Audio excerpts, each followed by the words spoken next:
Hea rahvas, Lembit Tork juba nimetas, et minu ettekande pealkiri kõlab Rahvusraamatukogus ja Rahvusarhiivis. Ja ma kardan, et see pealkiri kõlab üleliia ambitsioonikalt, ehk siis kardetavasti olen ma tekitamas sellist ootust, et ma räägin millestki väga filosoofiliselt ja sügavmõtteliselt, nii et ütlen kohe ära, seda mul plaanis ei ole.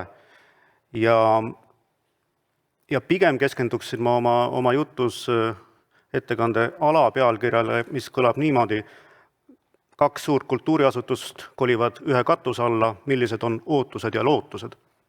Aga siiski, rahvus või rahvas, Rahvusraamatukogu, Rahvusarhiiv, samas me räägime Eesti Rahvamuuseumist, ehk siis mingisugune selline semantiline väli nendel kahel terminil on, ja minule endale tundub, et rahvus kõlab mõnevõrra elitaarsemalt, võib-olla akadeemilisemalt kui rahvas.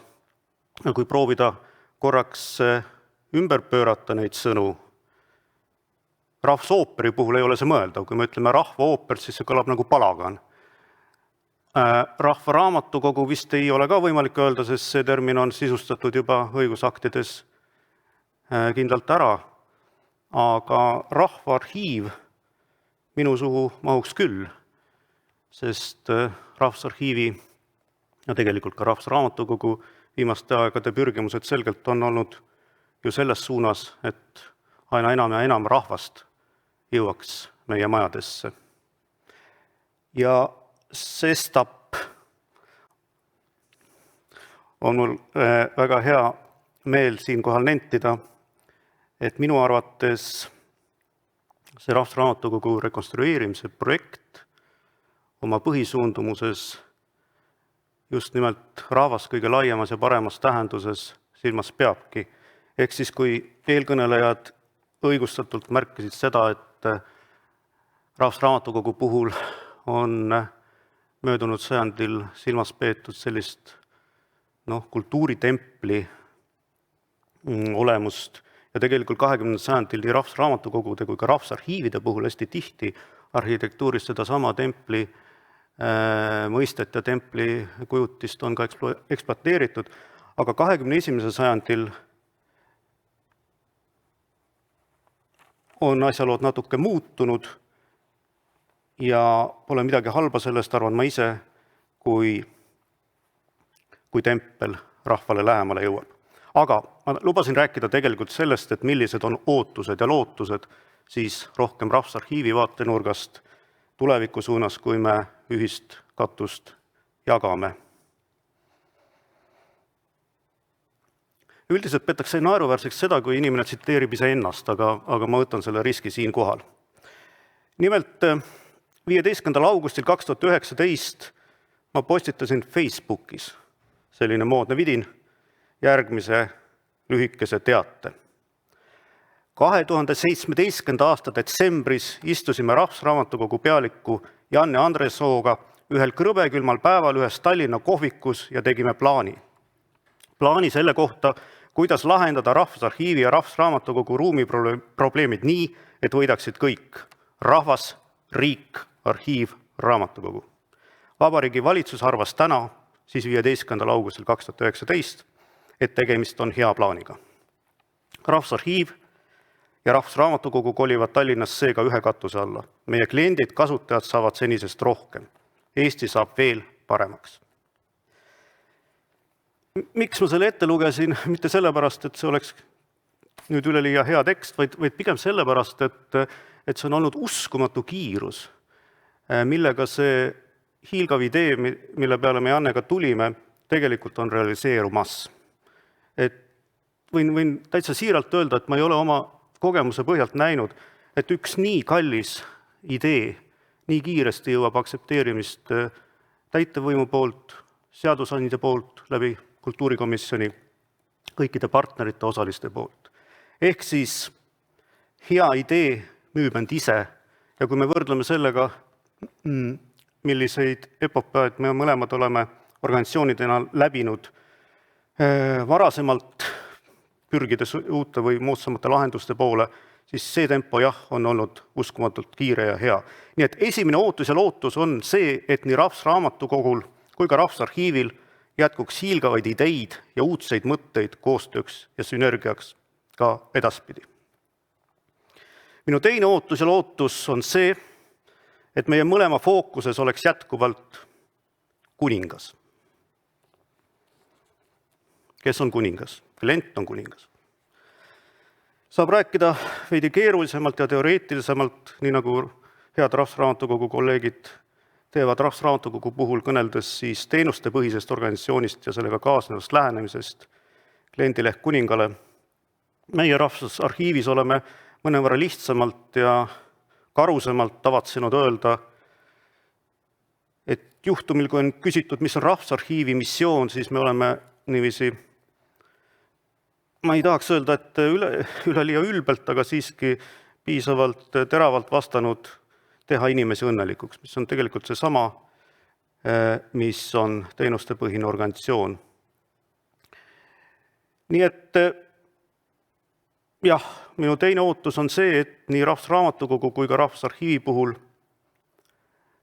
me teeksime inimesi õnnelikumaks nii olevikus kui ka meie organisatsioonide spetsiifikast lähtudes tulevikus.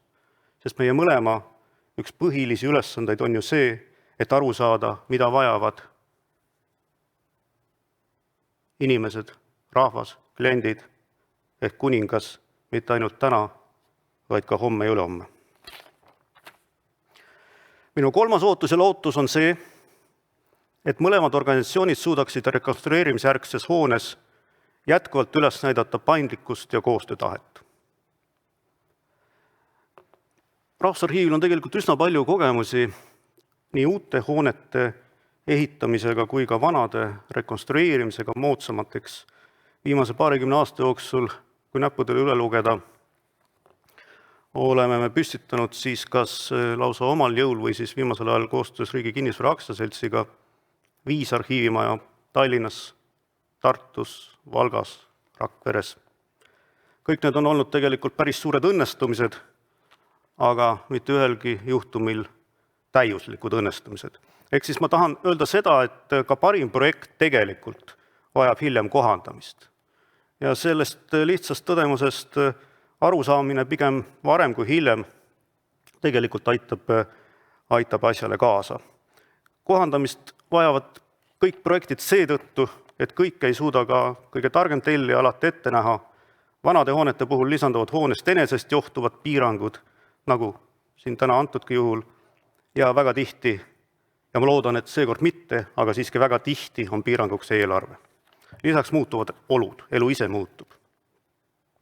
Võtkem kas või hiljutise 1,5 aasta vältel ilmnenud uue asjaolu ehk siis töötamise kodukontoris. Ma arvan, et seda teemat projektis me arvestanud ei ole, järelikult tuleb sellega arvestada tulevikus. 4.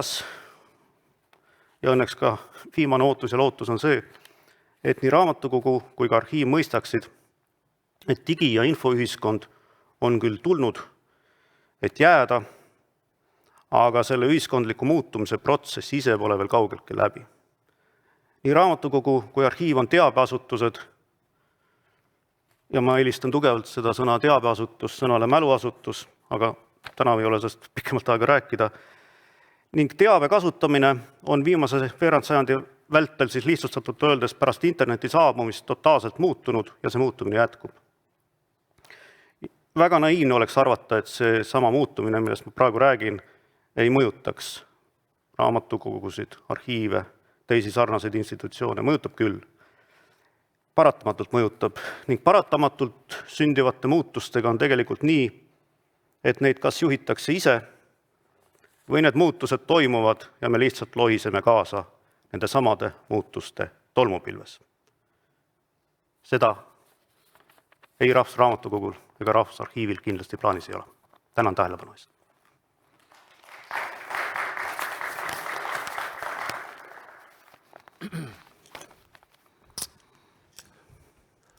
Aitäh, Priit, väga sisuka ülevaate eest. küsimusi ei ole tulnud. Ja ma märkasin, et sa kasutasid sõna sestap, sest et me olime sellest rääkinud ja sa olid ka ütlenud, et see ei ole sama, kui on mistap. Et võib-olla see on natuke kõrvaline, aga tegelikult sellel on seos sellega, et meil on ka siin üks sestap ja mistap, üks on Rahvusarhiiv ja teine on Rahvusraamatukogu. Ja nüüd nad tahavad tulla kokku. Ja mul on lihtsalt väga praktiline küsimus, et nüüd need mitmed endised arhiivi asutused ja hooned on tulnud nüüd ühte siin, need, mis oli endiselt Tallinnas. Kuidas see siis praktiliselt, kuidas need kaks siis asutust füüsiliselt, kas töötavad koos või eraldi? Juba alustades sellest, see on väga funktsionaalne küsimus.